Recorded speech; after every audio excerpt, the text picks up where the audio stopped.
The crystal chandeliers of the Harrington ballroom cast their merciless light upon Cassandra Winters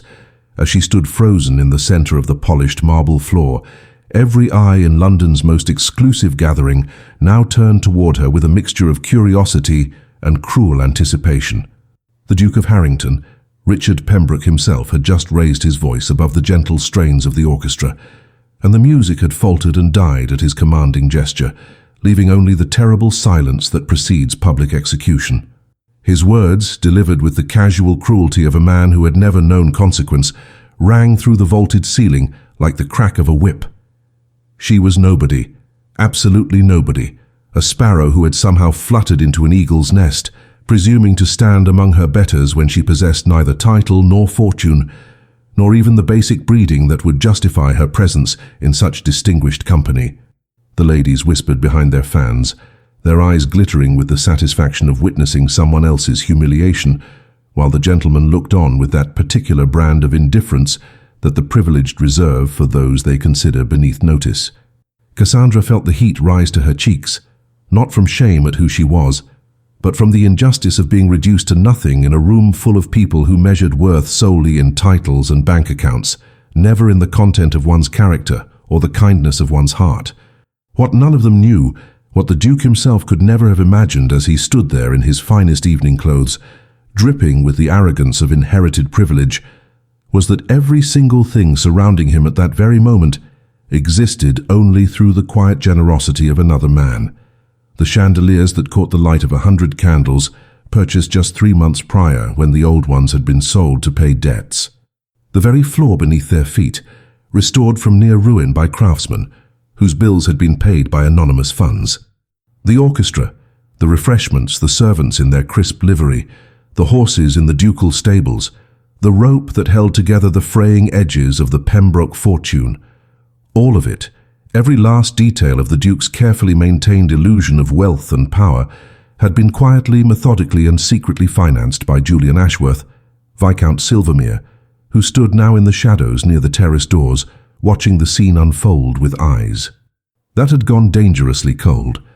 Julian had always preferred the margins of society, the quiet corners where a man could observe without being observed, where he could conduct his business and build his considerable fortune without the tiresome demands of social performance that seemed to consume so many of his peers. He was known, if he was known at all, as a reclusive figure of mystery, a man of substantial wealth whose sources of income remained tantalizingly unclear to the gossips and speculation mongers of the ton. What they did not know, what they could never have guessed, was that Julian Ashworth was a financial genius whose investments and strategic manipulations had quietly made and unmade more fortunes than any man in England, and that he held the purse strings of half the nobility who looked down their noses at those they considered inferior. He had saved the Harrington estate from complete collapse 2 years prior, not out of any fondness for the Duke, a man he found contemptible even then, but because the estate's failure would have hurt innocent tenants and servants who depended on it for their livelihoods. But Julian's presence at tonight's ball had nothing to do with the Duke, and everything to do with the young woman who now stood in the center of that glittering crowd, bearing her humiliation with a dignity that made his chest tighten with an emotion he had not allowed himself to feel in years. He had first noticed Cassandra Winters 6 months ago at a charity event for orphans, where she had been volunteering her time rather than merely attending for social advantage as the other ladies did. He had watched her, week after week at various gatherings, always on the periphery, never demanding attention, but radiating a quiet intelligence and genuine kindness that stood in sharp contrast to the artificial glitter of the social world around her. She read to the elderly at the parish house. She taught reading to the children of servants. She possessed a mind that could discuss philosophy and literature with depth and insight, and yet she never used her intelligence as a weapon or a display. In a world of performance and pretense, Cassandra Winters was utterly, devastatingly real, and Julian had found himself drawn to her with an intensity that both surprised and unnerved him. Now, as he watched Richard Pembroke continue his casual destruction of her reputation, suggesting with raised eyebrows and knowing looks that a woman of no fortune who appeared at such events must surely be seeking to entrap some unsuspecting gentleman into marriage, Julian felt something inside him shift and harden into absolute resolve. He had spent 2 years protecting the Harrington fortune from the shadows, ensuring that the Duke's creditors remained satisfied and his social position remained secure, all while Pembroke himself remained blissfully ignorant of how close he had come to complete ruin. That protection, Julian decided in that crystalline moment of clarity, had just come to an end. The Duke wanted to remind society of the natural order, of who mattered and who did not. Very well, Julian would be happy to provide that education, though the lesson would be rather different from what Pembroke anticipated. The memory of how this situation had come to be flickered through Julian's mind, as he stood there, his expression unreadable, his hands clasped loosely behind his back in a posture of apparent calm that belied the cold fury building in his chest. He had not always been this way, this watchful and reserved. There had been a time years ago when he too had moved freely through society, open and trusting before betrayal had taught him the value of discretion and the danger of revealing one's true resources to those who would exploit them. A former friend had once attempted to manipulate him, to use their connection to extract money and favors, and when Julian had refused, that friend had spread vicious rumors that had nearly destroyed his reputation. Since then, Julian had learned to operate in silence, to help from the shadows, to ensure that his fortune and influence remained his own secret weapon rather than a target painted on his back. But as he watched Cassandra standing there, alone and exposed, he realized that some things mattered more than self-protection. Some people were worth stepping into the light for, regardless of the cost. The arrangement that had brought Cassandra Winters into the orbit of London society had been born of necessity rather than ambition, a fact that made the Duke's accusations all the more bitter and unfair. 6 months earlier, her father, a respected country physician who had dedicated his life to healing the poor and forgotten, had passed away suddenly, leaving Cassandra alone in the world with nothing but a small cottage that barely kept out the winter cold, and a handful of loyal friends who had neither the means nor the social standing to help her navigate what came next. Her mother's distant cousin, Lady Beatrice Ashford, had taken pity on the orphaned girl and offered her a peculiar arrangement. Cassandra would serve as her companion, accompanying the elderly widow to social events and helping manage her correspondence, and in exchange would receive room, board, and the borrowed respectability of appearing under Lady Beatrice's protection. It was not charity. Lady Beatrice had insisted with characteristic briskness,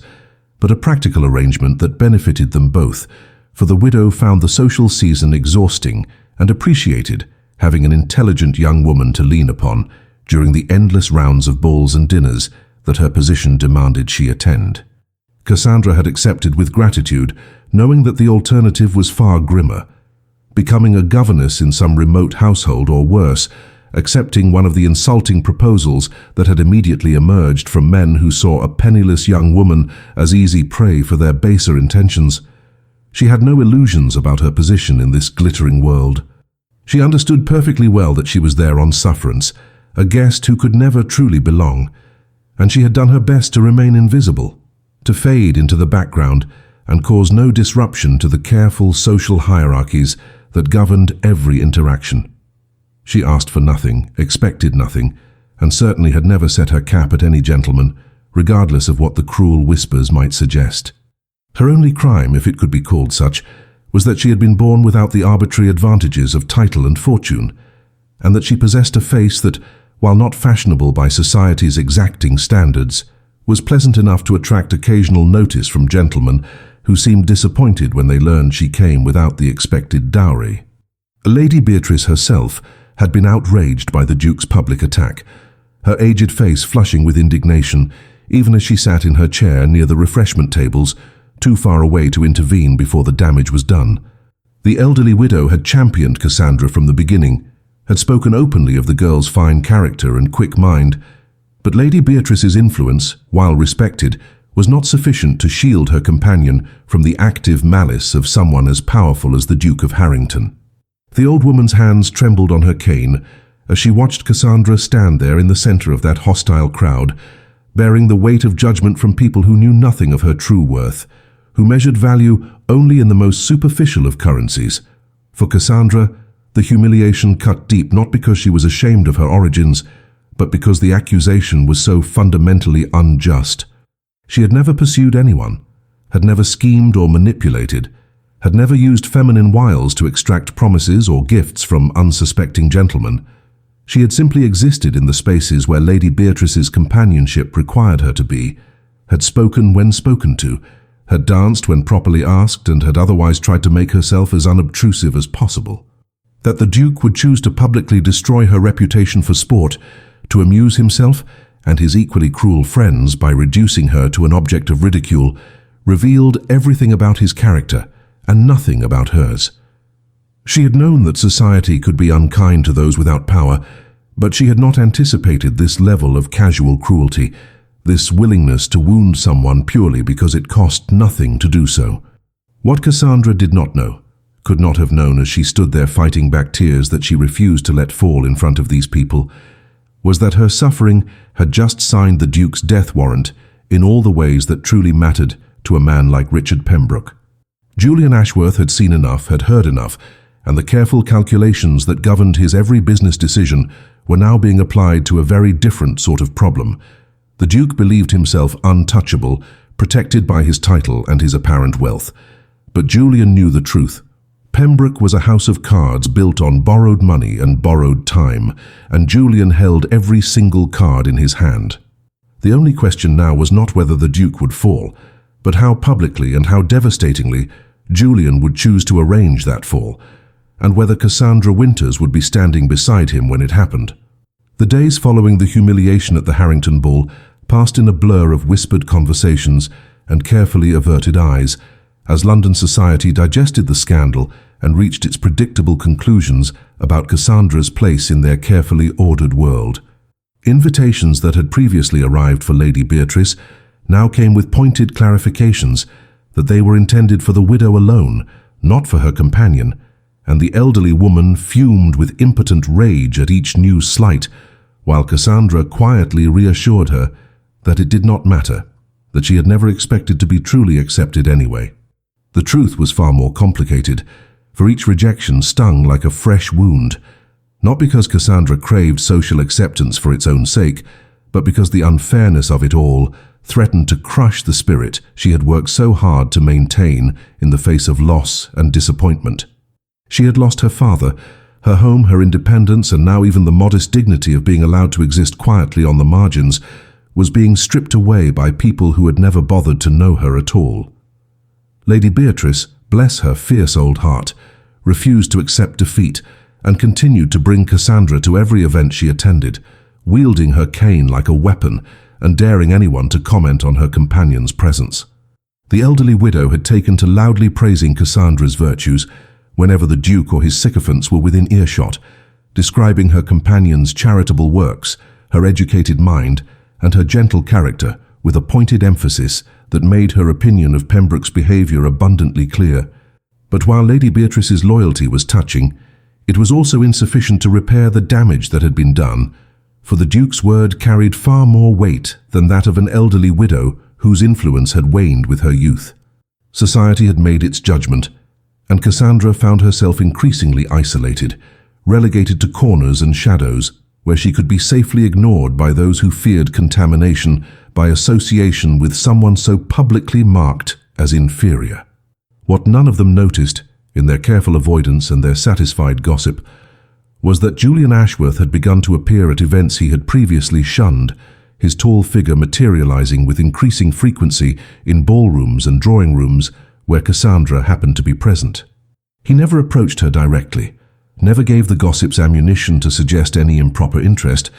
but his presence was noted by those few observers who paid attention to such things, and questions began to circulate quietly about why the reclusive Viscount had suddenly developed an interest in social gatherings.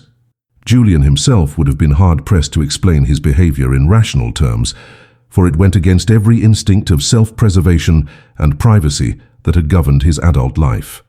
He only knew that watching Cassandra navigate her reduced circumstances with quiet dignity and continued kindness, seeing her pause to speak gently to a nervous debutante, or help an elderly gentleman retrieve his dropped spectacles, even as others turned their backs on her, made something in his chest tighten with an emotion he had not allowed himself to feel since his own betrayal had taught him to trust no one.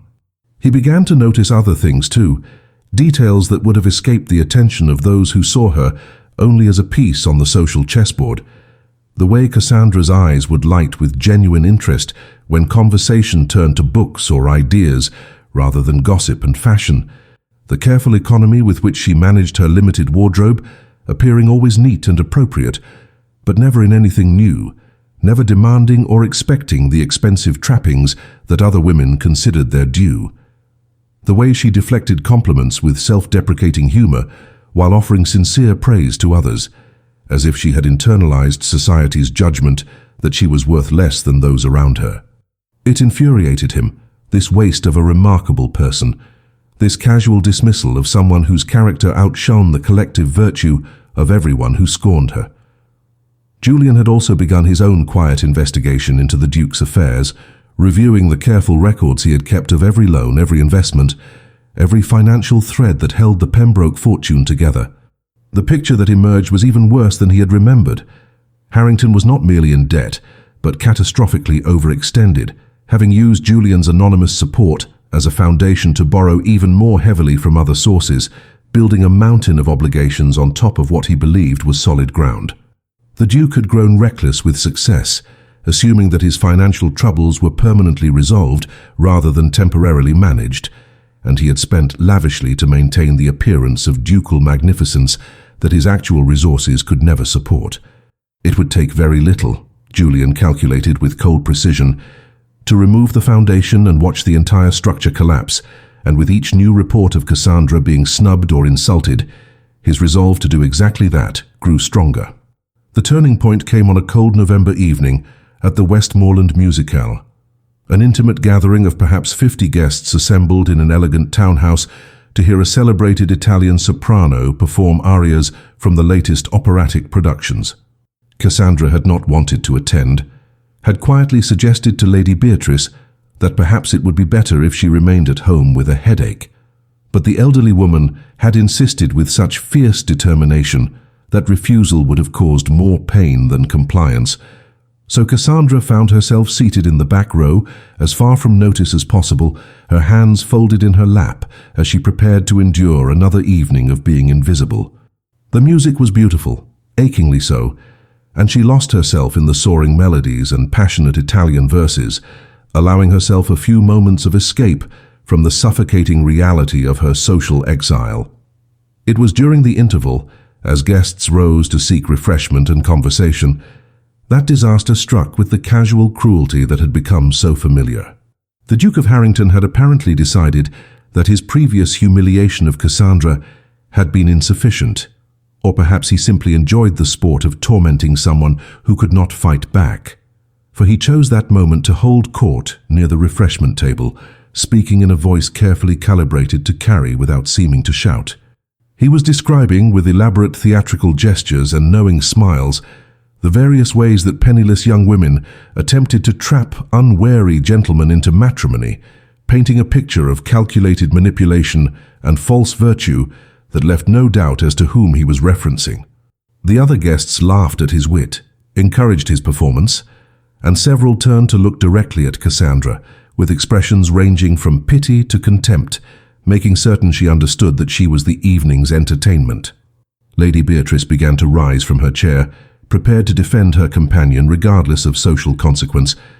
But before she could speak, another voice cut through the Duke's monologue with the precision of a surgeon's blade. Julian Ashworth had been standing near the windows, half hidden by heavy velvet curtains, observing the scene with mounting fury that showed only in the tightening of his jaw and the whiteness of his knuckles as his hands clenched behind his back. He had watched the Duke's performance, had seen Cassandra's face grow pale and then compose itself into careful blankness, had witnessed the casual cruelty of people who found amusement in another's suffering, and something inside him simply snapped. The careful distance he had maintained, the protective anonymity he had cultivated for years, suddenly seemed less important than the woman sitting alone in the back row, bearing insults she did not deserve with a dignity that shamed everyone present. Without conscious decision, without the careful calculation that normally governed his every action, Julian stepped forward into the light and spoke with quiet authority that somehow commanded more attention than the Duke's theatrical volume, suggesting that perhaps Pembroke should concern himself less with the supposed schemes of innocent young women and more with the management of his own affairs, which Julian understood to be in a rather precarious state. The room went silent with the kind of shocked hush that follows an unexpected explosion, for nobody spoke to the Duke of Harrington in such terms, and certainly not a man who was known primarily for his reclusiveness and his peculiar refusal to engage in society's games. Pembroke's face flushed with anger, and something else, something that looked almost like fear before he masked it with contemptuous amusement, demanding to know what possible concern his affairs could be to someone like Ashworth, a man who attended perhaps one event in 10 and whom most people barely knew. Julian's response was mild, almost conversational, but it carried an edge that made several of the sharper observers lean forward with sudden interest. He simply noted that he made it his business to understand the financial reality behind London's glittering facades, and that facades, no matter how well maintained, eventually crumbled when the foundation beneath them proved to be built on sand rather than stone. It was not quite an open declaration of war, not quite a revelation of the Duke's true circumstances, but it was close enough to make Pembroke's eyes narrow with calculation and concern,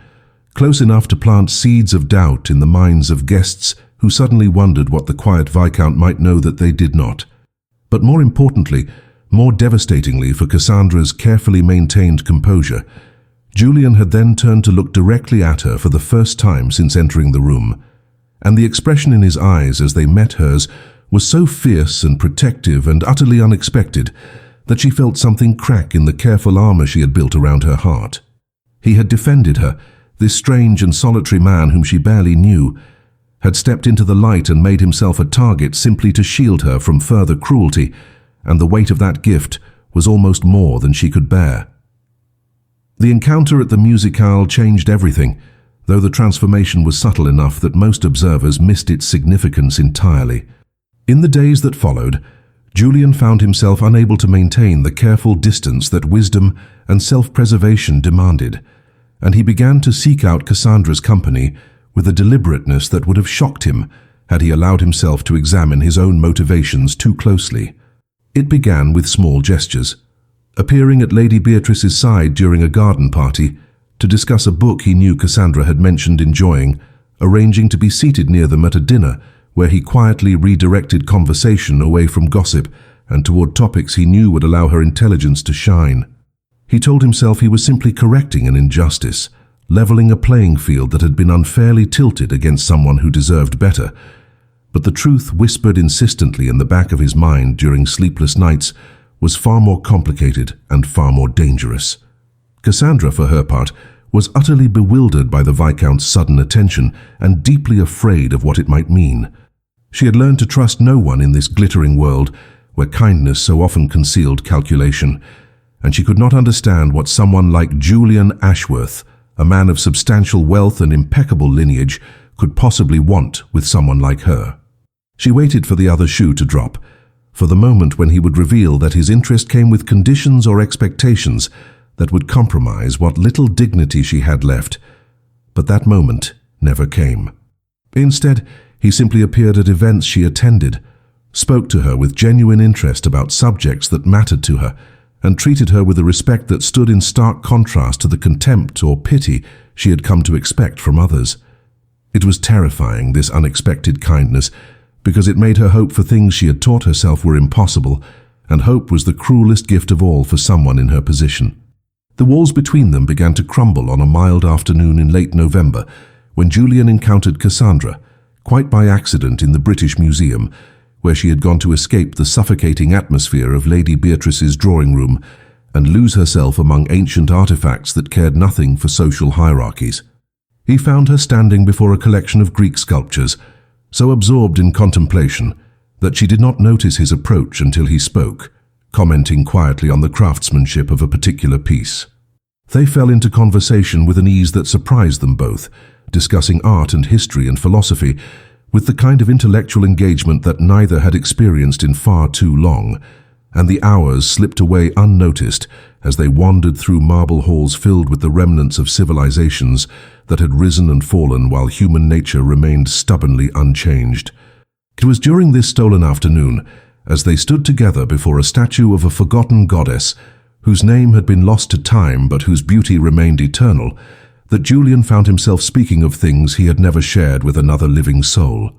He told her about the betrayal that had shaped him, about the friend who had exploited his trust and then attempted to destroy him when that trust was withdrawn, about the years he had spent building walls between himself and the world to ensure that no one could ever hurt him that way again. He explained, his voice rough with emotion he rarely allowed himself to feel,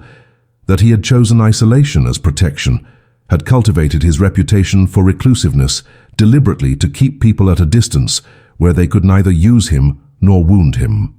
And then, turning to look at her with eyes that held a vulnerability she had never seen in them before, he admitted that watching her endure such unjust treatment while maintaining her kindness and dignity had awakened something in him that he had thought permanently dead. The desire to trust again, to step out of the shadows and risk connection with another human being, even knowing the potential cost.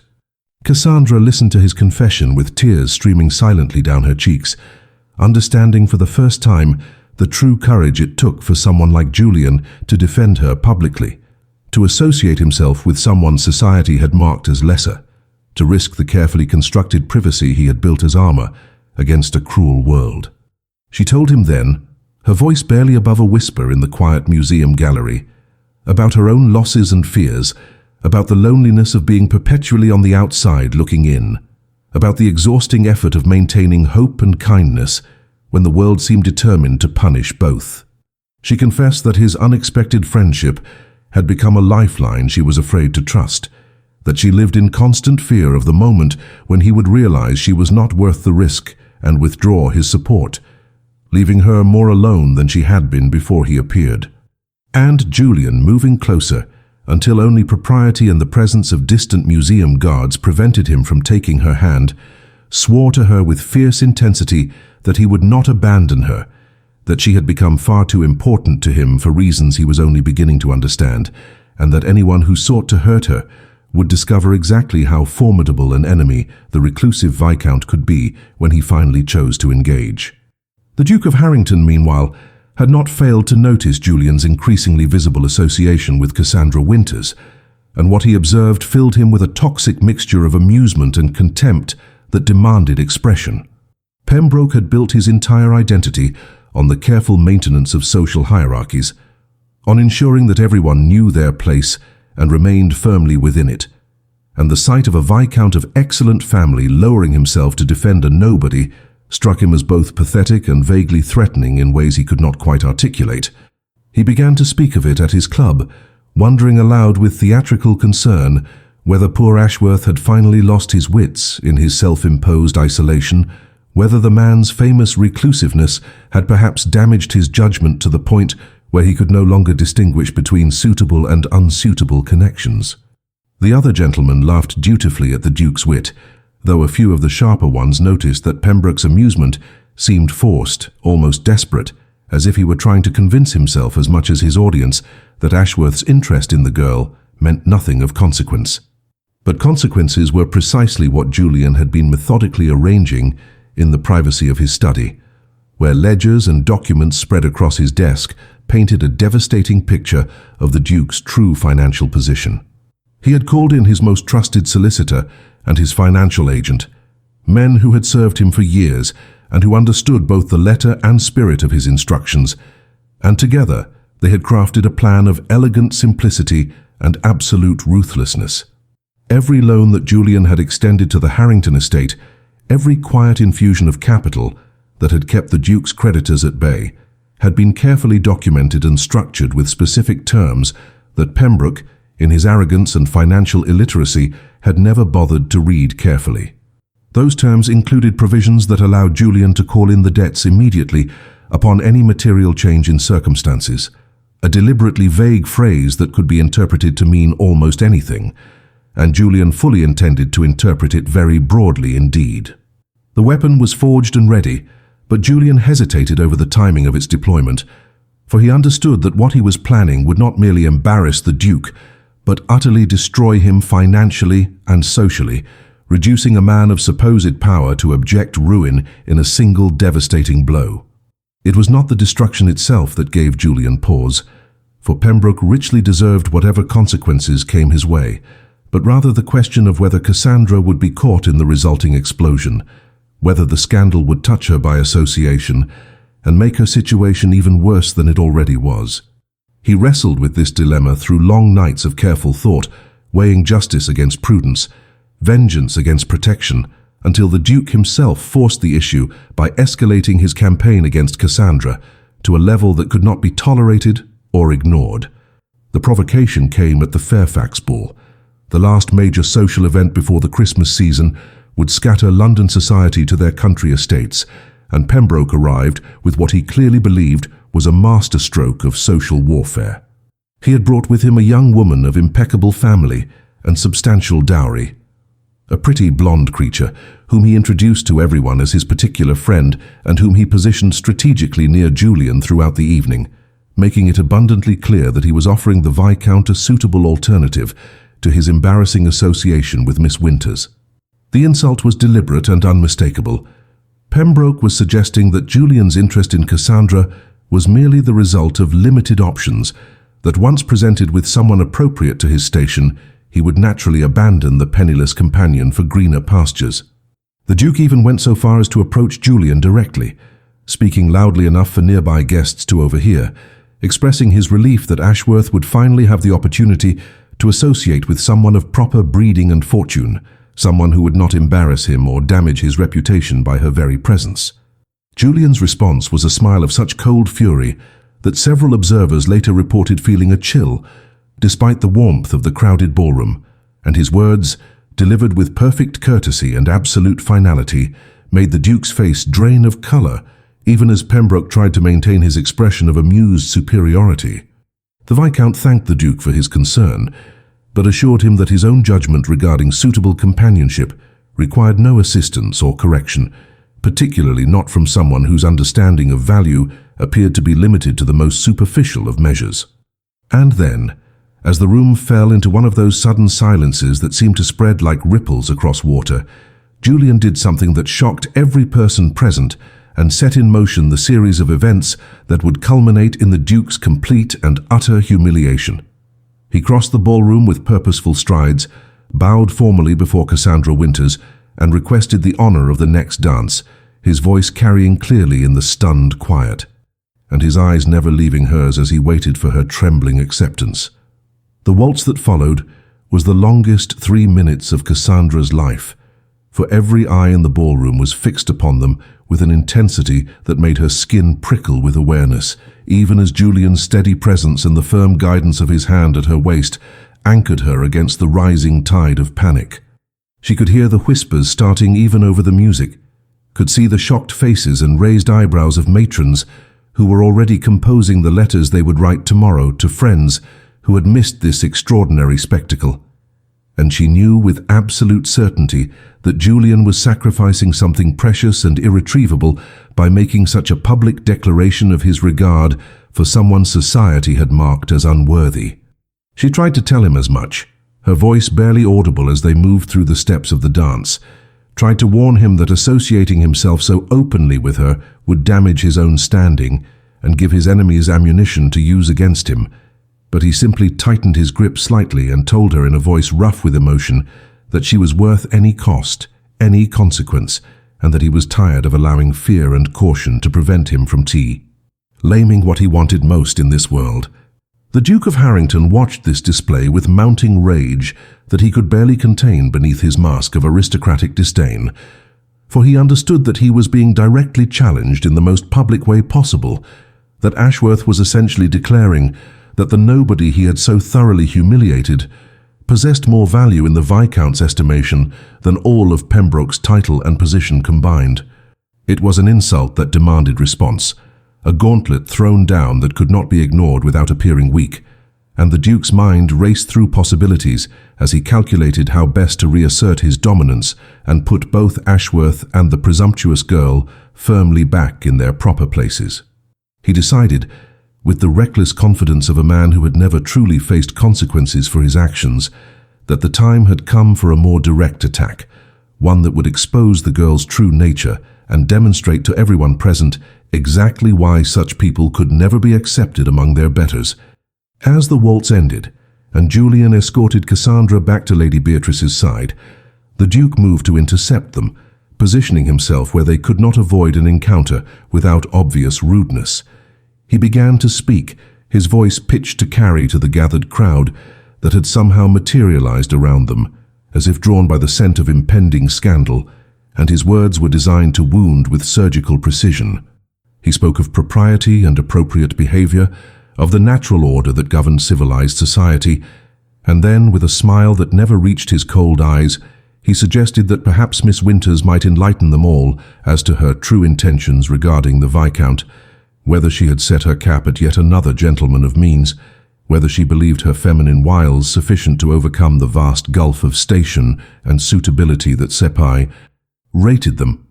It was a direct accusation of calculated manipulation, of gold-digging ambition, delivered with such casual cruelty that even some of Pembroke's own friends shifted uncomfortably at the viciousness of the attack. Lady Beatrice attempted to intervene, her aged voice shaking with fury as she demanded that the Duke cease his unconscionable behavior immediately, but Pembroke simply ignored her as if she had not spoken, continuing his performance with the confidence of a man who believed himself untouchable. He turned to address the crowd more broadly, painting a picture of innocent gentlemen endangered by scheming women who used false virtue and manufactured dignity to worm their way into situations above their station. And he made it abundantly clear through pointed looks and meaningful pauses that Cassandra Winters was the very model of such dangerous duplicity. The guests listened with varying degrees of discomfort and fascination, some clearly appalled by the Duke's conduct, but unwilling to challenge him, others nodding along with his assessment as if he were merely stating obvious truths that politeness usually kept unspoken. But what none of them knew, what the Duke himself could never have anticipated, in his arrogant certainty of his own invulnerability, was that Julian Ashworth had been waiting for precisely this moment, had been hoping that Pembroke would escalate his attacks to a level that would justify the devastating response Julian had been preparing for weeks. The Duke had just provided the perfect opening, the ideal public forum, and the complete moral justification for what was about to happen, and Julian felt a cold satisfaction settle over him as he prepared to execute the most important financial and social maneuver of his entire life. He allowed the Duke to finish his speech, allowed the silence that followed to stretch just long enough to become uncomfortable, and then he began to speak with a quiet authority that somehow commanded absolute attention despite the softness of his tone, starting with a simple question that made the blood drain from Pembroke's face, even before the full implications became clear. Had the Duke given any thought recently to exactly how his lavish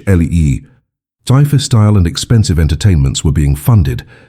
Or had he simply assumed that his fortunate reversal of circumstances 2 years prior was the result of his own financial acumen rather than the quiet intervention of someone else entirely?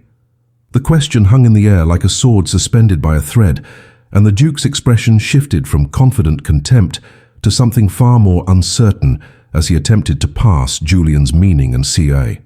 calculate where this unexpected line of inquiry might lead. Pembroke tried to laugh it off, to dismiss the question with a wave of his hand, and a comment about how a man of his position need not concern himself with tedious financial details. But Julian pressed forward with relentless precision, asking whether the Duke had perhaps wondered about the identity of the anonymous benefactor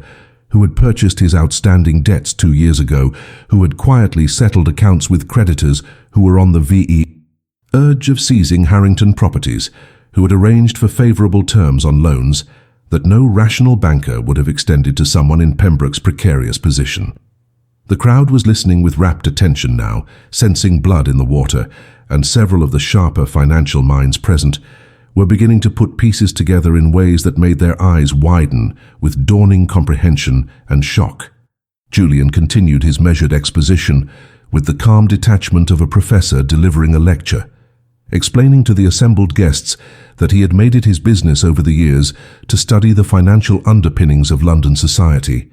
to understand who truly held power versus who merely appeared to hold it through the maintenance of expensive illusions.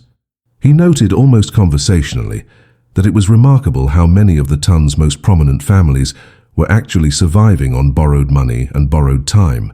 their estates mortgaged to the hilt, their incomes inadequate to support the lifestyles they believed their positions demanded, their continued social prominence dependent entirely on the willingness of creditors to extend patience and the ability to maintain facades that concealed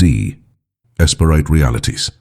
And then, as the Duke's face went from pale to ashen, Julian revealed with devastating casualness that he himself had become quite accomplished at acquiring such debts from impatient creditors, that he had in fact built a substantial portion of his fortune through the careful management of other people's financial disasters, and that the Harrington estate, with all its attendant properties and obligations, represented one of his most significant holdings. The gasps that rippled through the crowd were audible even over the sudden thundering of Cassandra's heartbeat as she realized what Julian was doing, the weapon he was deploying, and the target he had chosen, and she felt simultaneously horrified by the cruelty of it, and awed by the justice of seeing the Duke finally face consequences for his casual destruction of others. Pembroke attempted to rally, to deny or deflect, but Julian was prepared for every protest, producing from his inner jacket pocket a sheaf of documents that his solicitor had delivered to him earlier that evening, documents that detailed every loan, every debt, every financial thread that held the Duke's world together, all of it traced back through intermediaries and anonymous arrangements to a single source: Julian Ashworth, Viscount Silvermer. There, the reclusive financial genius, whom Pembroke had dismissed as irrelevant, and whom he had made the catastrophic mistake of antagonizing. Julian explained, his voice never rising above that same calm conversational tone, even as he methodically destroyed a man's entire existence, that these documents represented legally binding agreements that gave him the right to call in all outstanding debts immediately upon his discretion, that the total sum owed was far beyond anything the Duke could possibly raise, even if he sold every unentailed property and possession, and that foreclosure proceedings could begin as early as tomorrow morning if Julian chose to initiate them. He let that information settle over the crowd like a suffocating blanket, watching the Duke's face cycle through denial and rage and fear and finally a desperate calculation as Pembroke tried to find some angle, some leverage, some way to extract himself from the trap that had just closed around him with such perfect timing and devastating completeness. The other guests stood frozen in shock, unable to look away from the spectacle of a Duke being financially eviscerated in his own social sphere. The unthinkable made real by a man they had barely noticed until he chose to step out of the shadows. And then Julian delivered the final crushing blow, the statement that would transform this from merely a private financial disaster into a public humiliation that would echo through society for years to come. He stated clearly and calmly that he had no particular desire to destroy the Duke, that he was not a cruel man who took pleasure in others' suffering, but that he found himself unable to extend further patience or generosity to someone who used his borrowed power to torment innocent people, who mistook cruelty for strength, and who measured human worth in the most contemptible of currencies. He gave Pembroke a choice, delivered with the inexorability of fate itself.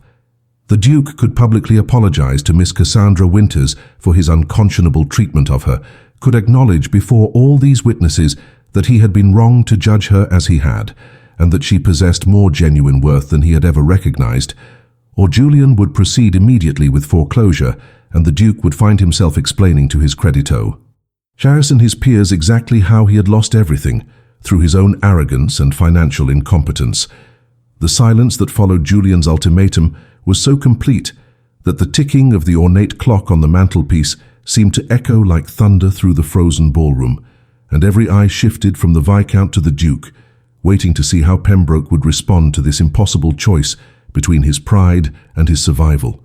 The Duke's face had gone through so many shades of color that several ladies whispered concerns about apoplexy, and his hands trembled visibly as he struggled to process the full magnitude of the disaster that had befallen him with such unexpected swiftness. He looked around desperately for support, for someone among his supposed friends who might intervene or offer assistance, but found only avid curiosity and carefully neutral expressions from men who understood that aligning themselves with Pembroke at this moment would be financial and social suicide. The realization that he was utterly alone, that his power had been revealed as nothing more than an elaborate fiction maintained by another man's sufferance, seemed to break something fundamental in the Duke's understanding of his place in the world. Pembroke's gaze finally settled on Cassandra, who stood beside Lady Beatrice with her head held high, despite the trembling of her hands and the tears that threatened to spill from her eyes, and for perhaps the first time in his privileged life, the Duke was forced to truly see someone he had dismissed as beneath his notice. What he saw in her face was not triumph or vindication, but something far more devastating to his already shattered pride. Pity, genuine sorrow for what he had brought upon himself through his own cruelty and arrogance. She was looking at him the way one might look at a spoiled child who had finally faced the consequences of his tantrums, with compassion for the pain he was experiencing, but no sympathy for the situation he had created. And that look, more than Julian's financial threats or the crowd's hungry attention, finally penetrated the armor of entitlement that had protected Pembroke from self-awareness his entire life. He understood in that crystalline moment that he had been fundamentally wrong about her, that she possessed a quality of character he could never hope to achieve, and that his treatment of her had revealed his own inadequacy rather than hers. The apology, when it finally came, was halting and clearly agonizing for a man who had never before been required to acknowledge error or show deference to someone he considered inferior. Pembroke's voice shook as he addressed Cassandra directly, admitting before the assembled crowd that he had judged her unfairly, that he had allowed prejudice and arrogance to blind him to her true worth, and that she had conducted herself with more dignity and grace than he had ever demonstrated despite his advantages of birth and position. He acknowledged that his treatment of her had been cruel and unjustified, that she deserved respect and consideration rather than the contempt he had shown, and he asked, though the words clearly tasted like ash in his mouth, for her forgiveness for the pain he had caused through his unconscionable behavior. It was not a graceful apology or a particularly eloquent one, but it was public, and it was witnessed by everyone who mattered in London society, and the cost to Pembroke's pride was written clearly on his face for all to see. But Julian was not finished, for an apology alone, however humiliating for the Duke, did not accomplish the full vindication he had promised himself to secure for Cassandra. As Pembroke stood there, visibly diminished and waiting to learn whether his grudging words had purchased his financial survival, Julian made his final move, the one that would transform this evening from merely a correction of injustice into a moment that would be recounted in drawing rooms and gentlemen's clubs for generations to come. He turned to face Cassandra fully, and in front of the entire shocked assembly, in defiance of every convention regarding proper courtship and appropriate venues for life-changing declarations, Julian Ashworth dropped to one knee on the polished ballroom floor, took her trembling hand in his, and spoke words that made her gasp and the crowd erupt into chaos of whispers and exclamations. He told her that she had awakened him from a half-life of isolation and fear, that her kindness and strength and unwavering integrity had reminded him what it meant to be truly alive, and that he would count himself the most fortunate man in England if she would consent to become his wife, to allow him the privilege of spending his life ensuring that she never again had to endure the cruelty and dismissal that society had shown her. The proposal was so unexpected, so dramatically public and so absolutely sincere in its emotion, that even the most hardened cynics in the crowd found themselves moved by the scene unfolding before them. Cassandra stood frozen in shock, her mind struggling to process that this was real, that Julian was truly offering her not just his protection or his friendship, but his entire life, his name, his position, everything he had worked so carefully to preserve through years of cautious isolation. She looked down at him kneeling before her, this complicated and brilliant man who had stepped out of the shadows to defend her, who had weaponized his vast resources not for personal gain, but to secure justice for someone society had dismissed as nobody, and she felt the last of her carefully constructed defenses crumble into dust. Her answer, when it came through tears that she no longer tried to restrain, was a whispered yes that Julian heard clearly despite the noise of the crowd, and as he rose and took her into his arms in a breach of propriety that no one present would ever forget. The ballroom erupted into applause that was part shock, part genuine happiness, and part recognition that they had just witnessed something extraordinary that would reshape the social land. Scape they all navigated, The wedding that followed 3 months later was the most anticipated social event of the season, drawing crowds that spilled out of the church and into the surrounding streets, for everyone wanted to witness the union of the reclusive financial genius and the woman he had so spectacularly vindicated before all of London society. Cassandra walked down the aisle in a gown of ivory silk that had been a gift from Julian, simple in design but exquisite in execution, and the expression on her face as she approached the altar where he waited was one of such radiant joy that several guests were seen dabbing at their eyes with handkerchiefs. Julian himself, dressed in formal black with a waistcoat of deep blue that matched his eyes, looked at his bride with an intensity of emotion that made it abundantly clear to everyone present that this was no marriage of convenience or social strategy, but a genuine love match between two people who had found in each other exactly what they needed to become whole. The ceremony was beautiful and traditional, and when the vicar pronounced them husband and wife, the kiss they shared was tender and full of promise, a seal on vows that everyone believed they would honor for the rest of their lives. The months and years that followed proved those beliefs correct, for the new Viscountess Silvermere became not just Julian's wife, but his true partner in every sense of the word, her intelligence and compassion complementing his strategic brilliance and his resources, amplifying her ability to effect real change in the world. Together they established charitable foundations that provided education and opportunity to young people of limited means. They supported hospitals and orphanages, and they became known throughout England as benefactors who genuinely cared about improving lives rather than simply purchasing social acclaim through conspicuous philanthropy. Cassandra bloomed in her new position, her natural grace and kindness winning genuine affection from people who had once scorned her, and she navigated her elevated social status with a humility and warmth that made her far more popular than many women born to the role. Julian, for his part,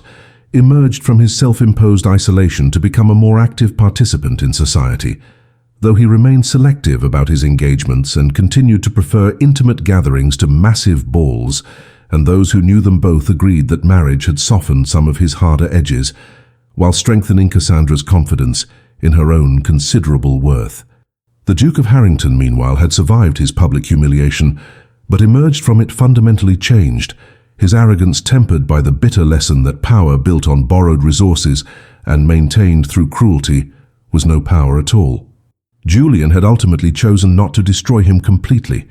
extending new terms that allowed Pembroke to retain his title and a modest income in exchange for significant reforms in how he managed his estates and treated those dependent on him, and the Duke had accepted these terms with a gratitude that would have been unthinkable before that fateful night at the Fairfax ball. He was never again seen to publicly humiliate or demean anyone, and while he never became warm or particularly likable, he at least learned to conduct himself with a basic decency that his former behavior had so thoroughly lacked, and on the rare occasions when he encountered the Ashworths at social events, he treated them both with a careful respect that acknowledged the debt he could never fully repay. The true measure of Cassandra's triumph, however, was not found in social acceptance or material comfort, though she certainly enjoyed both, but rather in the family she and Julian built together over the years that followed their dramatic courtship. They were blessed with 3 children, who inherited their mother's kindness and their father's sharp mind, and the Ashworth household became known as a place of warmth and intellectual stimulation, where ideas mattered more than pedigree and character was valued above title. Cassandra raised her children to understand that worth was intrinsic rather than assigned, that treating others with dignity was not optional but essential, and that the greatest privilege they possessed was not their family name or their father's fortune, but the opportunity to use both in service of something larger than themselves. She never forgot what it felt like to be dismissed and scorned, and she ensured that her children never developed the casual cruelty that came so easily to those who had never experienced powerlessness or rejection. And so, dear listener, we come to the end of this tale of vindication and love, of justice served and dignity restored, and perhaps you are wondering what lessons might be drawn from Cassandra's journey and Julian's choice.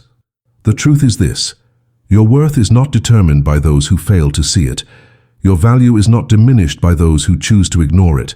and the opinions of people who judge you by superficial measures say everything about them and nothing about you. Like Cassandra, you may find yourself in situations where you are underestimated, dismissed, or treated as if you matter less than others, and those experiences will hurt because we are all human and we all crave recognition and belonging. But remember that true worth is intrinsic, that character and kindness and integrity are currencies that never lose their value even when the world seems to prize only wealth and status and power. And remember too that vindication, when it comes, is sweetest,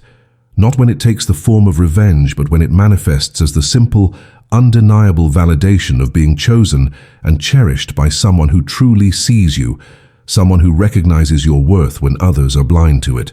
someone who is willing to stand beside you regardless of what the world might say. May you find your own Julian, or better yet, may you be a Julian for someone who needs defending, and may you never forget that the greatest triumph is not in being elevated above those who scorned you, but in maintaining your kindness and your dignity, even when the world gives you every reason to become bitter and hard. Hold fast to your worth, dear listener, even when no one else seems to recognize it, for the right person will see it eventually, and when they do, they will move heaven and earth to ensure the world sees it too.